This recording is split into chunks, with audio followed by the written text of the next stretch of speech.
Bizim vaxtımızda Rəşid Behbudov vardı, Şöhrət Ələkbərova vardı, Zeynəb Xanlarova vardı, nəm cürəbəcür, rəngarəng.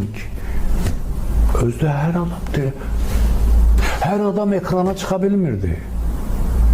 Gedib, baxın, o indi məşhur aktyorların çoxu, müğənnilərin çoxu, xınayaqdı, bazarlıq, parça kəsdidə zat doludur. Ekrana bırakmırdılar onları.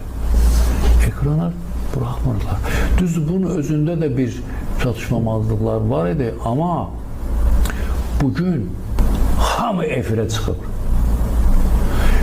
Bizim vaxtımızda efirə nümunəvi adamlar çıxırdı.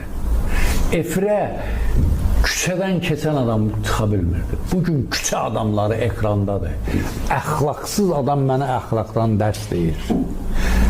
Rüşvətxor adam mənə rüşvətdən dərs deyir. Nə bilim, ağılsız adam mənə ağıldan dərs deyir. Bəs hardadır bunlar? Nə cürə giyinirlər, çıxırlar səhnəyə, ekrana? Yaxşı, bunun öz yiyəsi yoxdur, əri yoxdur, qardaşı yoxdur, bacısı yoxdur, nə bilim, ailəsi yoxdur. Və bu televiziyanın sədri yoxdur. Axı o, mən demirəm ki, İndi adamlar var, başını bağlayır, dindar adamdır, o öz yerini. Amma mən demirəm ki, keçmiş üsulla geyinsinlər, müasir geyinsinlər.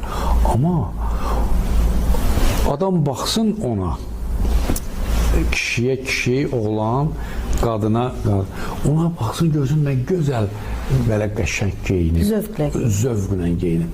Ondan nümunə götürsün, geçsin o elə geyinib.